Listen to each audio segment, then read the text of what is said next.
I never thought casting a fishing line with my daughter could turn me into public enemy number one. But that's exactly what happened.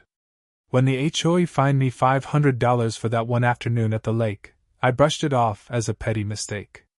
But it was a warning, one that led me onto something far bigger, something they never wanted exposed. By the time it was over, the president was in court, the board was in shambles, and the entire neighborhood had turned on itself. And it all started with a single fish. What kind of HOA punishes a dad for fishing? And what were they trying so hard to hide? When we first moved to Alderwood Shores, I thought we'd found our forever home. A quiet lakefront community, lined with old oaks and manicured lawns, the kind of place where neighbors waved and kids biked down the cul-de-sac without a care. The HOA was supposed to keep things orderly. Basic stuff like lawn care, trash pickup, and maintaining the community dock. At least, that's what the glossy brochure promised. My wife, Emma, loved the idea of raising our daughter Lucy somewhere safe. After years of noisy apartments and landlords who didn't care if the heat broke in winter, Alderwood Shores felt like stability. We'd saved, sacrificed, and stretched every dollar for the down payment. Moving in was a dream. At first, things seemed fine.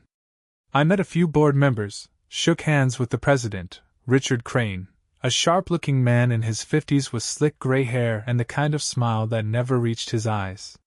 He came across polished, professional, even friendly in the beginning. He gave me the classic line, "We're just here to protect property values." But it didn't take long before the cracks showed.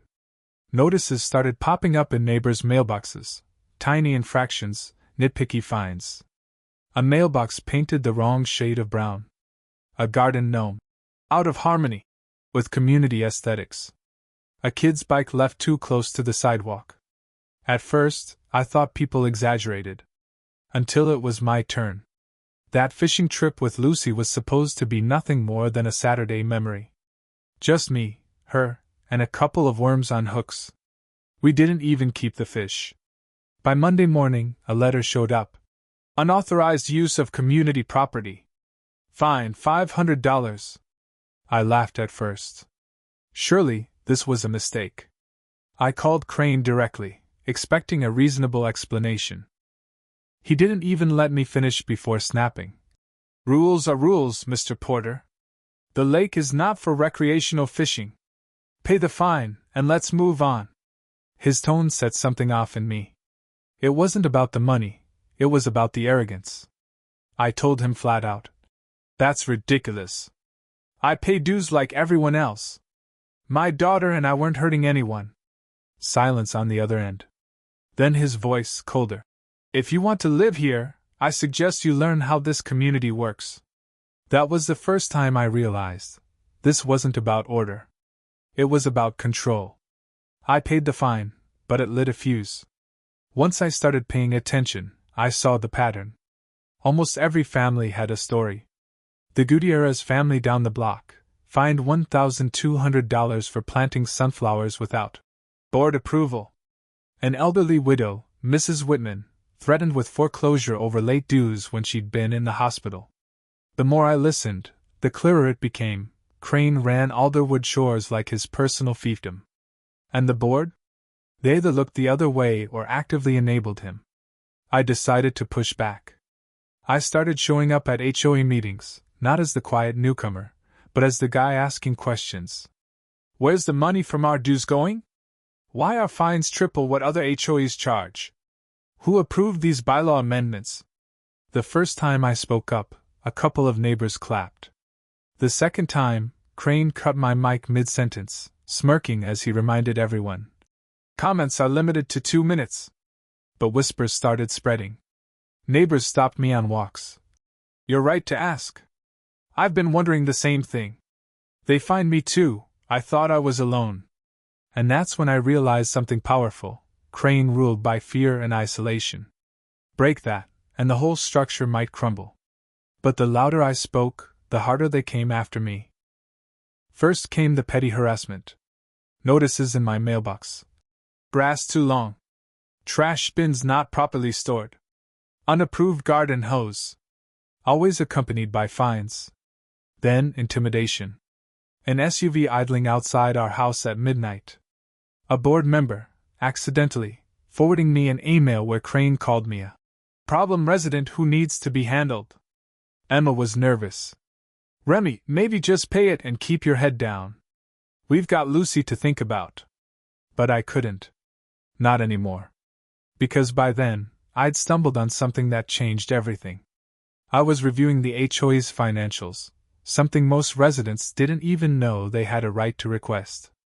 Buried in the numbers, I saw it: landscaping contracts awarded to a company called Greenridge Services. A company registered under Crane's cousin's name.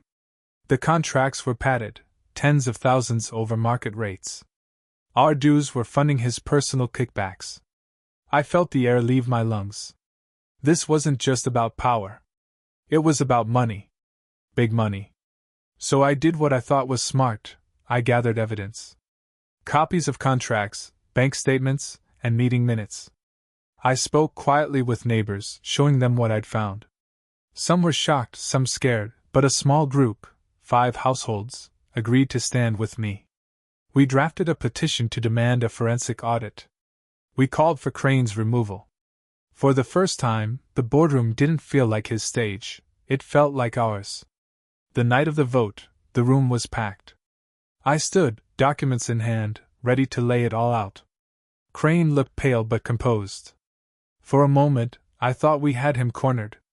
Neighbors murmured, nodding as I spoke. Someone shouted, "We've had enough!" A ripple of applause. It felt like momentum was on our side. But Crane wasn't finished. He stood calm as ever and said, "Mr. Porter's accusations are not only baseless, they're defamatory. And I'll prove it in court." That's when the legal threats began. Had I just walked my family straight into a trap? The first letter arrived on heavy paper, embossed with a law firm's name I recognized from billboards. Crane was suing me personally for defamation, slander, and damages to the community's reputation. Damages he valued at $500,000. Emma broke down in tears. "Remi, we don't have that kind of money. What if we lose the house?" That was the point. He wanted to break us, not with fines, but with fear of financial ruin. Then came the foreclosure threat. An audit of my dues claimed I owed $3,400 in back payments and penalties. Pay up, or face a lien on the house. I couldn't sleep. My hands shook every time I opened the mailbox. For a while, I thought about giving up, signing whatever check they demanded, swallowing my pride, keeping my family safe. But something in me hardened. Maybe it was Lucy's little voice, asking why the lake man was so mean to us. Maybe it was watching Mrs. Whitman cry over her foreclosure notice. Or maybe it was just knowing that if I backed down, Crane would keep doing this to everyone. So I fought back. I found a lawyer willing to take the case, pro bono, after I showed him the evidence. Together, we filed a countersuit: breach of fiduciary duty, fraud, and misuse of funds. We demanded Crane and the board be held accountable. That's how we ended up in court. And if you've never seen an HOA president stripped of his power under oath, you're in for a story. The courtroom smelled faintly of old wood and nerves. Crane walked in wearing his usual smug expression, flanked by 2 attorneys in tailored suits. I felt small, sitting at my table with a single lawyer and a stack of documents. But the truth was on our side. When my lawyer cross-examined Crane, cracks began to show. He fumbled over dates, contradicted his own statements, and couldn't explain why contracts kept circling back to his cousin's company. Then came the smoking gun, an email we'd subpoenaed. Crane to his cousin, subject line: "Keep the invoices high, they'll never know." The jury audibly gasped. I'll never forget the look on his face when that email was read aloud. The judge leaned forward. "Mr. Crane, do you wish to explain this?" His silence said everything. By the end of the week, the ruling was clear. Crane was removed from his position. The board was ordered to undergo a full audit. And his cousin's company? Barred from ever contracting with the HOA again. For the first time in months, I felt like I could breathe. But the real victory wasn't mine, it was the community's. Neighbors who'd once been too scared to speak started knocking on my door, thanking me. Mrs. Whitman hugged me through tears, whispering, "You saved my home." The Gutierrez kids drew me a crayon card that said, "Thank you, Mr. Porter." The new board, made up of regular residents, voted to slash fines, open financial records, and create a community fund to help neighbors in hardship. Alderwood Shores started to feel like the place we'd been promised when we moved in. As for Crane? Last I heard, he'd sold his house quietly and skipped town. And me? I still take Lucy fishing at the lake. No fines, no threats, just us, the water, and a community that finally feels like ours. So, what would you have done if you were in my shoes? Paid the fines and kept quiet, or fought until the whole truth came out?